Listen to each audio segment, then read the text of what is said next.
Tapi memang nggak ada vaksin untuk ini. Ya, ini akut kali ya. Jadi orang kadang-kadang demam-demam gitu nggak dianu, agak mata kuning kan mereka jarang kuning, dan ini belum ada pengobatan untuk antivirusnya, ini belum ada. Dicek lagi ulang HBsAg-nya itu positif apa enggak, HBeAg-nya positif apa enggak gitu. Antibodinya untuk pemeriksaan hepatitis ini sendiri di Sudiran itu sudah ada. Oh, sudah ada, Dok. Dari hepatitis A, B atau C ada.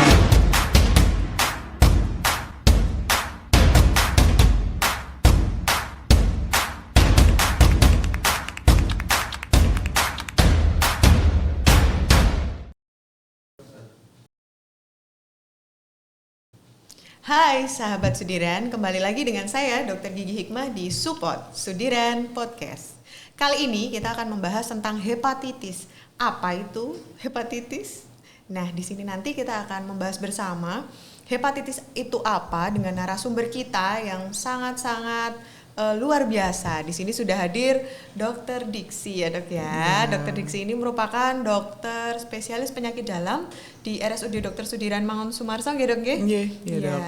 Mungkin bisa diperkenalkan, Dok, sedikit saja, sekilas saja. Mungkin nama lengkap Dr. Diksi, silakan, Dok. Oke, halo semua sahabat apa tadi sport? Sudiran. Oh, dong. Sudiran. Oke, sahabat Sudiran. Iya, Bertemu dengan saya di sini Dr. Diksi Novritasari Budiastuti, spesialis penyakit dalam, dan saya untuk saat ini memang bekerja di Rumah Sakit Sudiran Mangun Sumarso.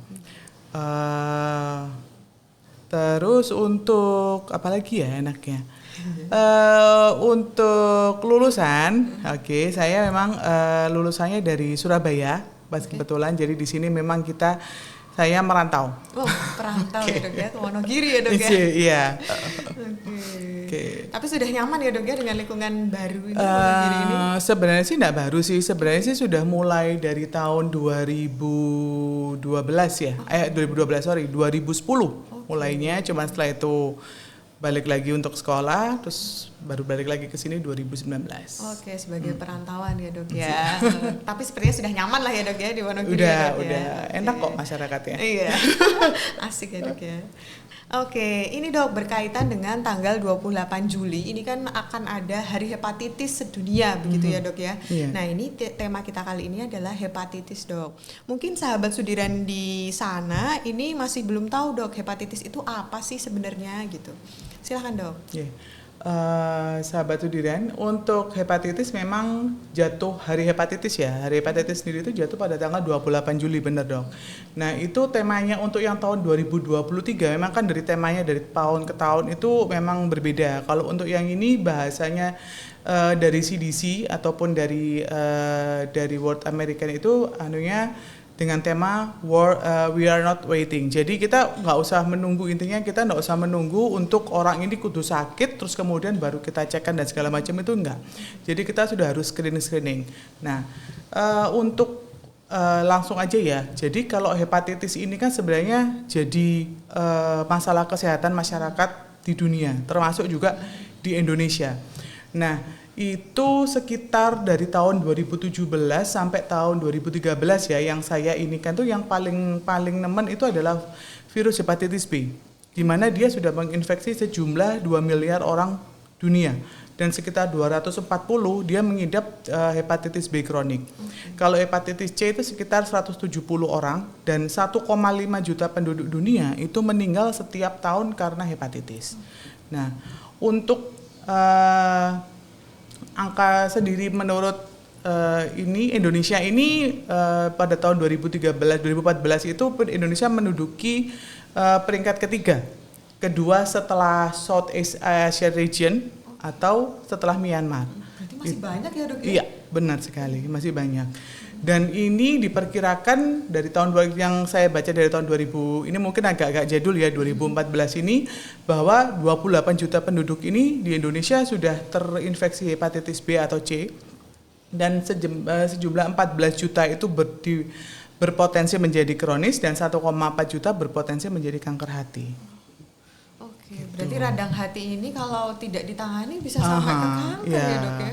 Jadi memang ini fenomena gunung es. Jadi kita lihat ketokannya sih sedikit. Nah, di bawahnya itu yang kita belum bisa tangkap lebih tepatnya. gitu. Dan ini mungkin kalau masyarakat Wonogiri kalau dalam hal deteksi dini seperti ini sebenarnya sudah ini belum sih dok, sudah pada aware gitu nggak sih dok masyarakatnya? Belum sih, kadang-kadang mungkin mereka sudah aware-nya enggak. Jadi mereka kalau datang tuh kayak sudah ada keluhan, misalkan perutnya sakit atau ada mulai matanya itu kuning, biasanya itu akan itu ya. Karena kan ya mungkin self awareness-nya itu roto kurang lah, gitu. Jadi nanti kita pinter-pinternya kita aja yang untuk mengarahkan ke arah sana gitu. Oke. Nah berarti kalau berkaitan sama itu tadi dok, berarti tanda dan gejalanya hepatitis A sampai tadi mungkin sampai E ya dok ya? Itu jadi apakah sama atau seperti apa dok? Jadi secara pengertian dulu ya. Kalau hepatitis ini kan peradangan sel hati. Jadi sel-sel hati itu punya ada sel, namanya ada sel cover, di situ ada keradangan. Dan di situ bisa disebabkan karena infeksi bisa. Infeksi itu bisa virus, bakteri, parasit, atau kemudian bisa karena obat-obatan. Obat-obatan itu termasuk misalkan karena di sini paling banyak itu ada obat-obat tradisional ya, misalkan jamu, gitu. Atau misalkan obat obat paru, misalkan obat TB paru itu bisa menginjus terjadinya hepatitis. Oke. Terus kemudian obat-obat kolesterol juga ada yang menginjus hepatitis. Kemudian konsumsi alkohol. Cukup banyak juga ya dok. Konsumsi lemak berlebihan itu juga bisa timbulnya hepatitis atau penyakit autoimun. Kalau penyakit autoimun ya beda lagi kalau itu ya, gitu. Tapi yang bisa kita hindari ya konsumsi alkohol, kemudian obat-obatan, terus kemudian lemak. Itulah yang bisa kita kurangi sementara atau nggak usah deh, gitu itu bisa. Terus emang kalau hepatitis itu ada hepatitis infeksi atau non-infeksi.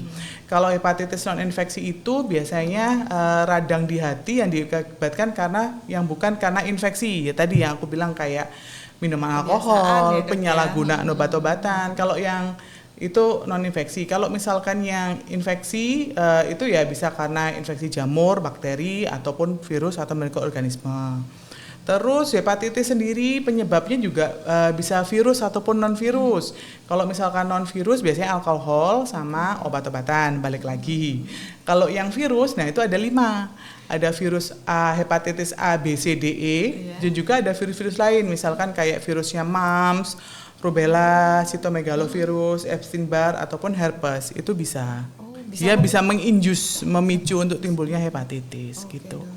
Berarti itu tadi untuk A sampai E ya bedanya. A sampai E dan tapi itu nggak berhubungan ya dok ya, dalam arti mereka tidak saling keterkaitan satu sama lain, nggak, beda-beda. Memang berdiri masing-masing gitu ya dok? Iya, berdiri masing-masing. Untuk tanda gejalanya tadi dok sama atau beda sebenarnya dok? Tanda gejalanya beda.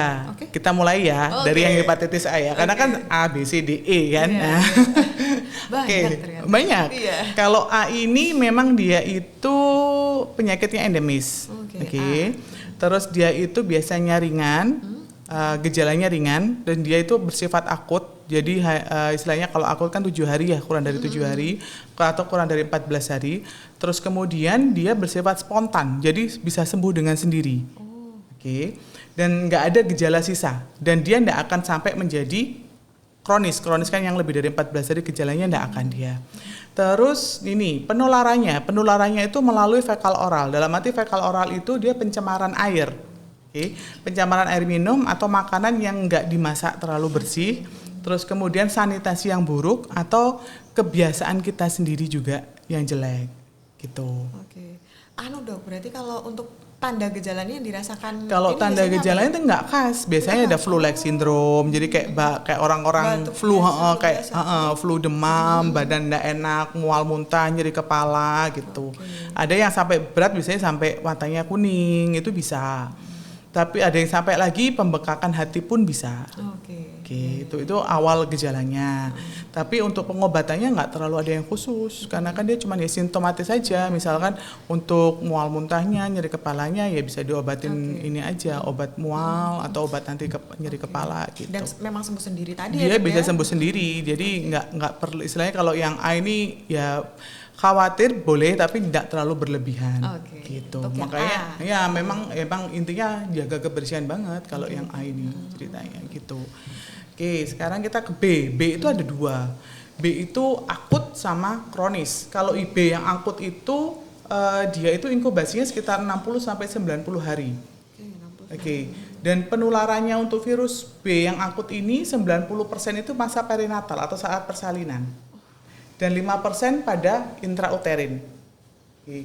Terus bisa penular kalau horizontal itu melalui transfusi, jarum suntik, kemudian pisau cukur gitu, tato, ataupun transplantasi organ. Jadi pisau cukur itu? Iya, memang kan kadang kalau misalkan gini kan kadang-kadang misalkan kita dulu pernah waktu kita residen gitu akan kita tanyain gitu loh. Kok bisa dapat ini dari mana? Pak, pernah transfusi apa enggak? Misalkan gitu. Terus pernah enggak mungkin cukuran di tempat yang ini gitu. Ya, bukannya ini sih, takutnya kan adalah pisau yang dipakai itu loh. Kita kan harus tahu pisaunya ini istilahnya diganti enggak setiap kali ada orang yang cukur itu atau itu cuma disterilkan pakai apa kan itu. Gitu. Kalau untuk gejalanya juga sama, tidak khas juga. Biasanya hampir sama kayak hepatitis A gitu. Jadi lesu, nafsu makannya berkurang, ada demam-demam ringan, ada nyeri perut biasanya sebelah kanan, bisa sampai kencingnya warna kayak teh atau matanya kuning balik lagi. Itu untuk yang akut dan kronis. Itu akut. Kalau akut juga, kalau akut nggak perlu antiviral ya. Kalau hepatitis B akut, jadi simptomatis juga. Gitu, dan imunisasi itu pencegahan untuk hepatitis B akut. Gitu. Untuk hepatitis B itu pencegahannya dengan imunisasi gitu. Terus kalau yang kronis itu adalah perkembangan dari hepatitis B yang akut. Dan itu kalau usia itu malah usia mempengaruhi tingkat keparahan penyakitnya. Jadi mungkin semakin rendah dia diketahui maka nanti terjadinya kronisitas semakin besar. Jadi usia misalkan ketahuannya usia jadi kadang-kadang tuh kalau kita residen itu ketahuannya usia 40 gitu. Udah enggak apa-apa, nanti biasanya akan bukan enggak apa-apa sih sebenarnya. Nanti akan timbul kronis itu ketika sampai usia 25 tahun bahkan 30 tahun ke depan. Gitu.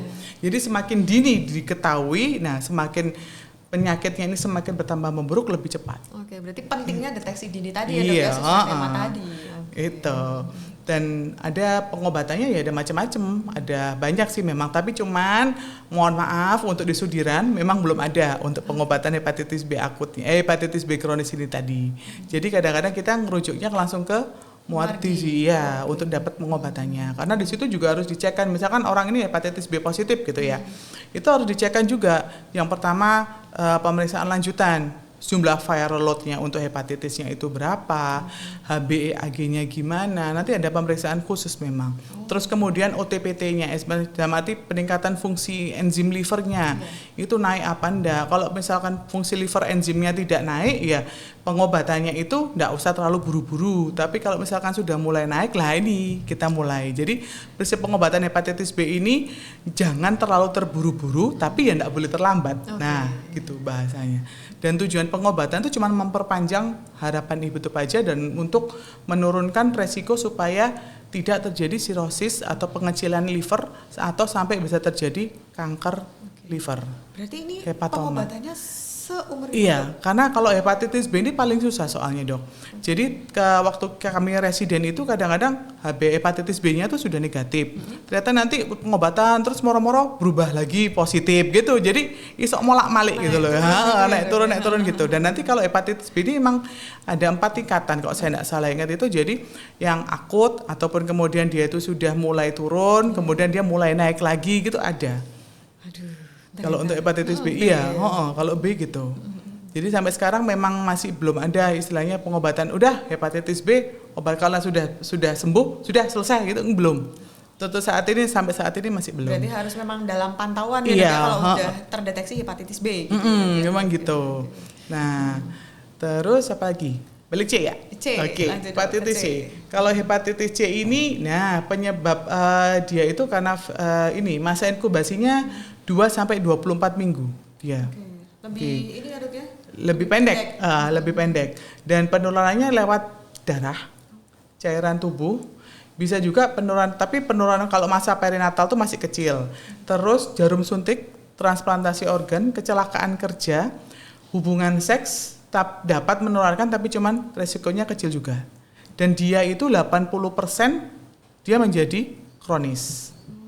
Pengobatannya sama, tapi kalau untuk pengobatan hepatitis C sendiri ini dia itu lebih sedikit. Jadi nggak sampai yang bertahun-tahun, dia cuman sampai 12 bulan. Terus nanti kita evaluasi ulang. Itu untuk hepatitis C. Untuk hepatitisnya sendiri, Berarti untuk hepatitisnya sendiri.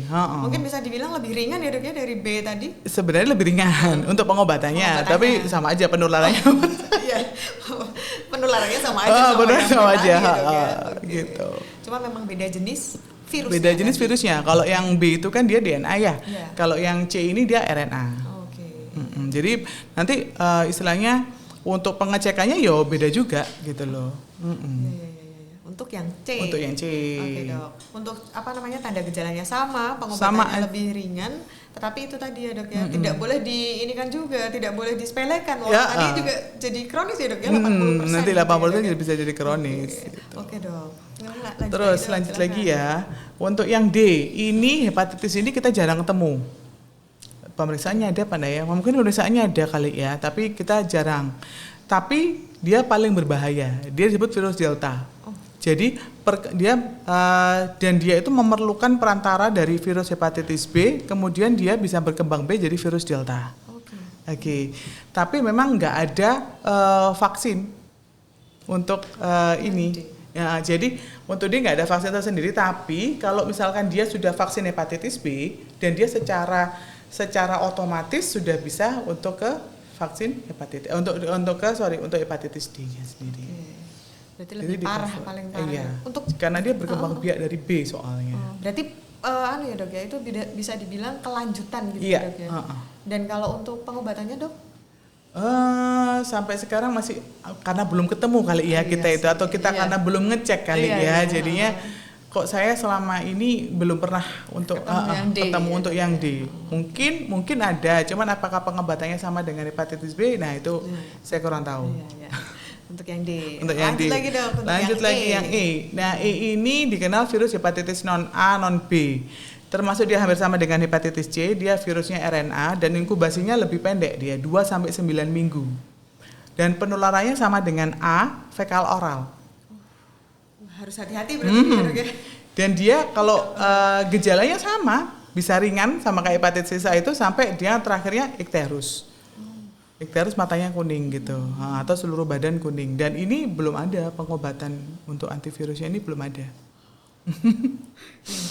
sama dengan hepatitis A. Kalau hepatitis A kan ada vaksinnya ya. Kalau yang ini vaksinasinya belum tersedia. Kalau yang E ini ya dok. Yang E belum tersedia. Tapi kalau untuk kasusnya dok di Indonesia yang E ini sama aja kan, kita belum pernah periksa lebih tepatnya. Betul sih. Berarti mungkin kalau sudah pernah diperiksa bisa kali. Untuk yang cek. E ini ya, oke.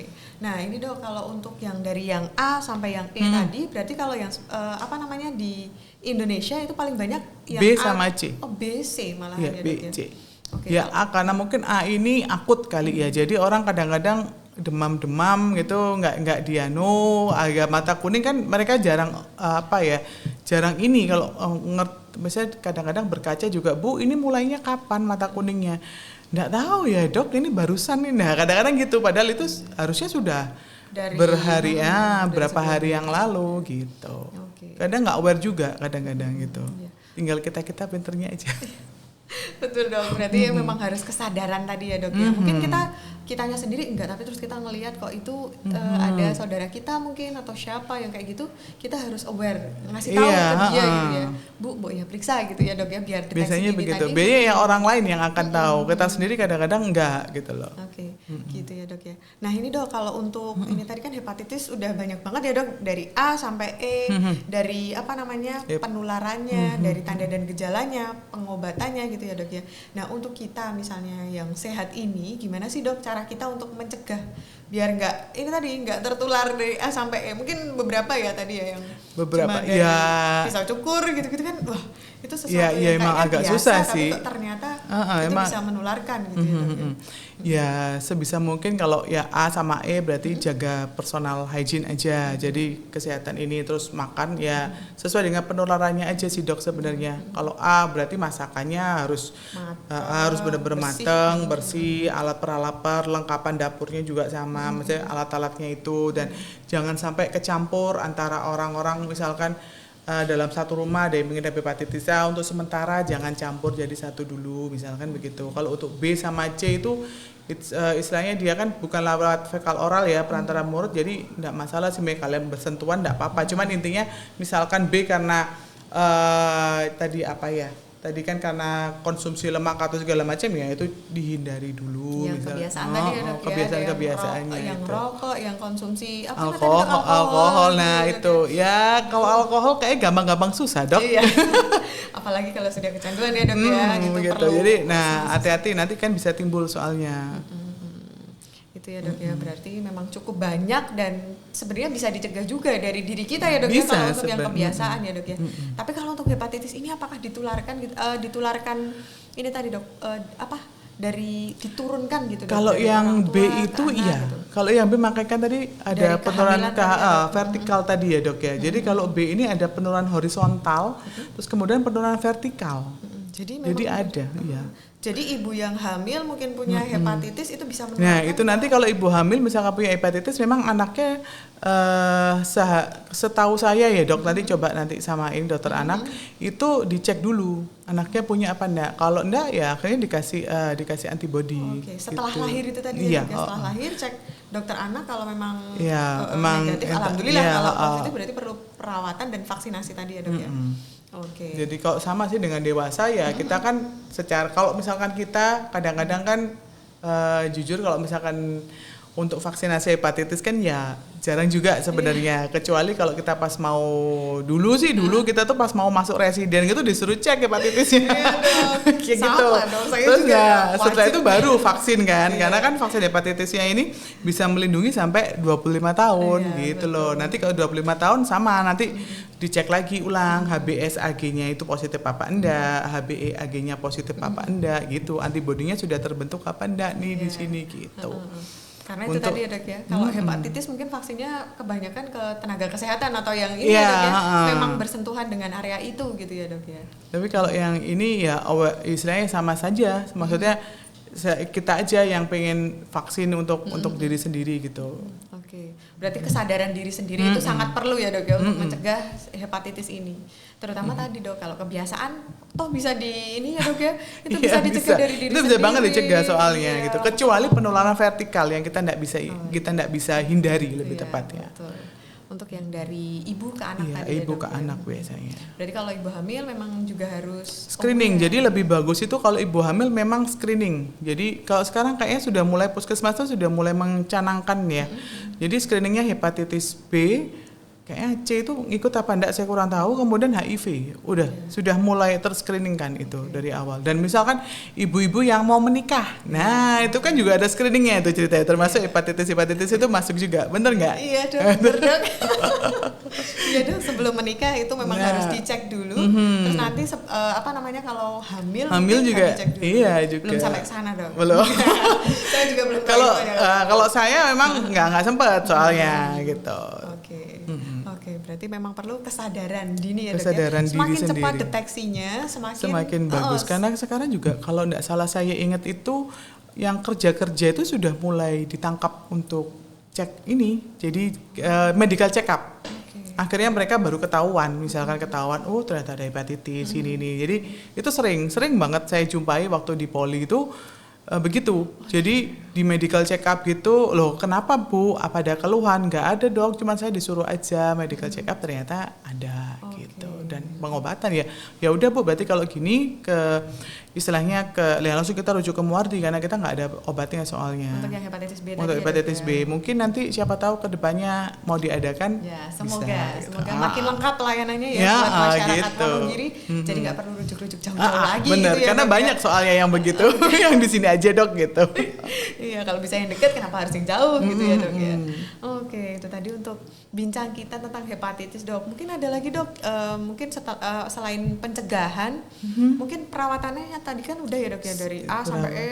Perawatan sama aja sih. Ya, sama aja. Ya pokoknya kalau misalkan hepatitis B ya memang harus ini aja, obat antivirusnya diminum rutin, terus kemudian hepatitis C pun sama gitu. Jadi kalau sudah kena B sama C ya dimohon segera aja tadi pengobatan, tapi tidak perlu terlalu buru-buru, tapi jangan terlambat gitu. Oke. Dan tadi untuk misalnya ada keluarga kita nih dok yang terdeteksi hepatitis, mungkin cara pencegahannya itu tadi ya dok ya, untuk alat makan disendirikan. Itu gitu, khusus yang A ya. Untuk Kalau yang B sama C kan nggak terlalu dengan fekal oral soalnya. Iya.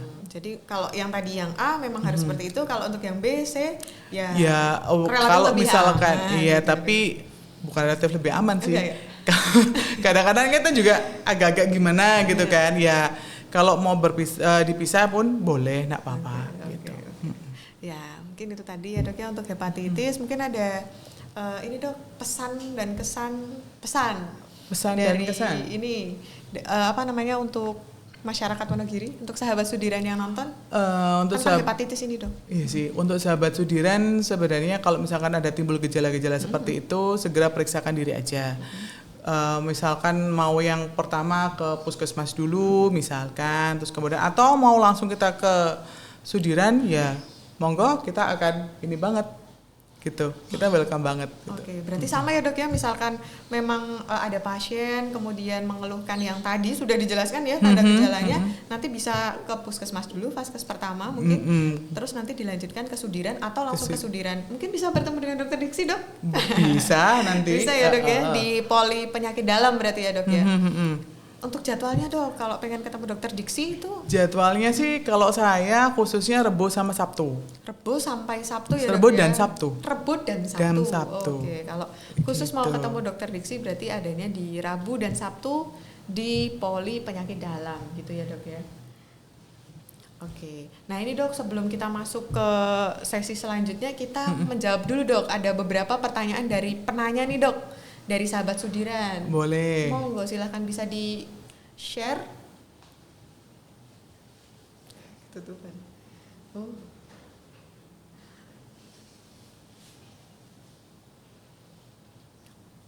Nah ini dok, ada beberapa pertanyaan dari sahabat Sudiran.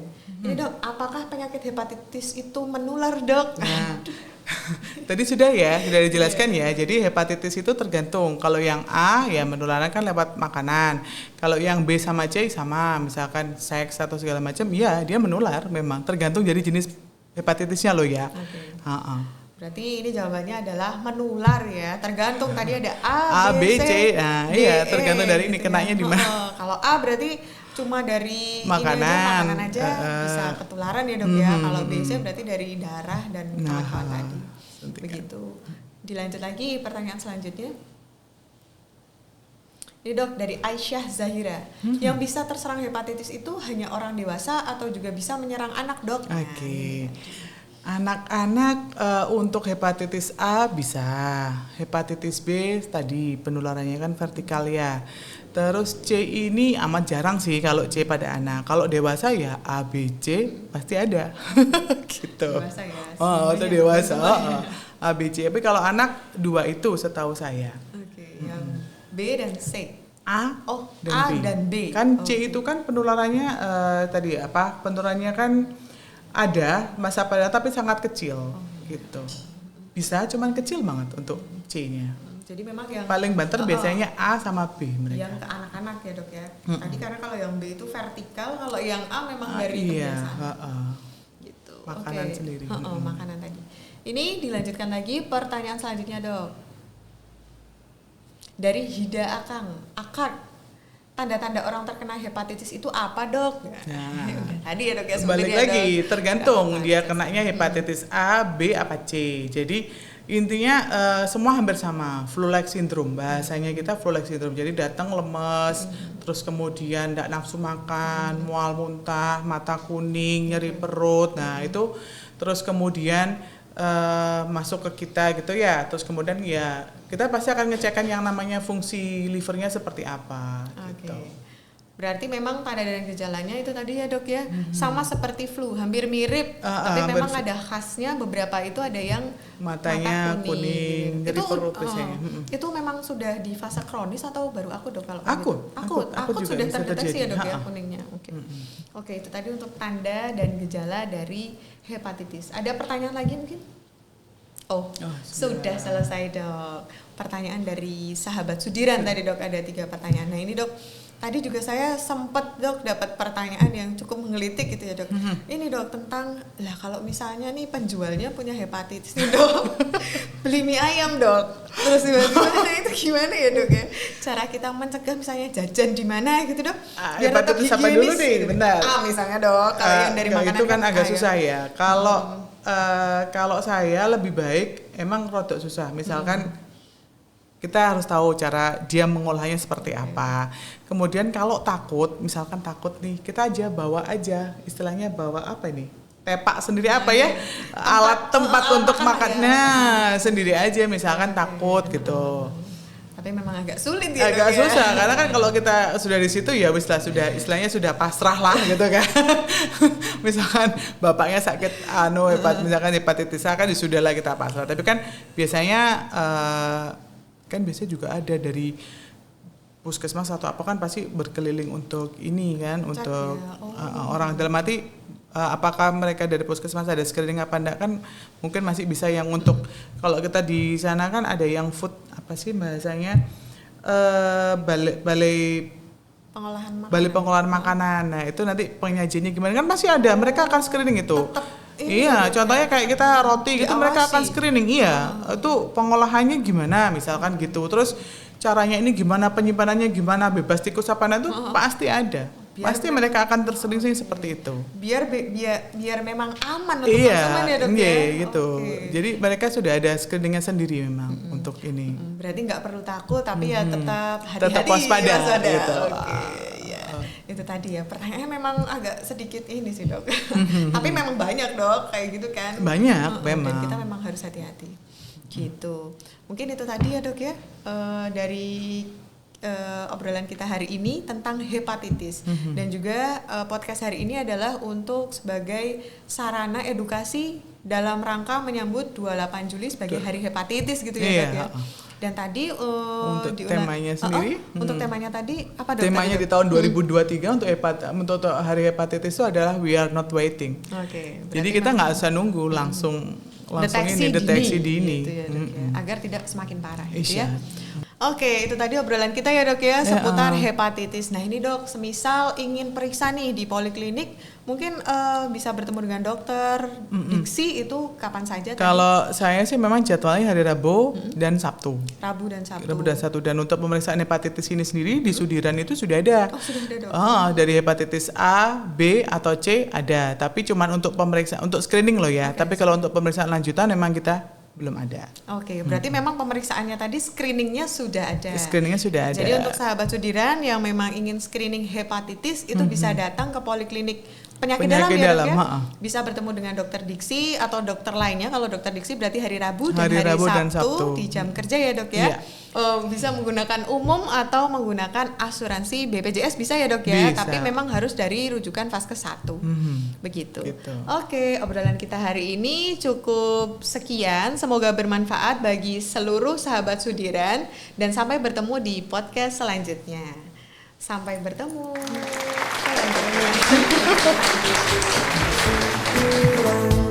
Kabupaten Wonogiri, kami melayani dengan hati, sehatkan negeri, utamakan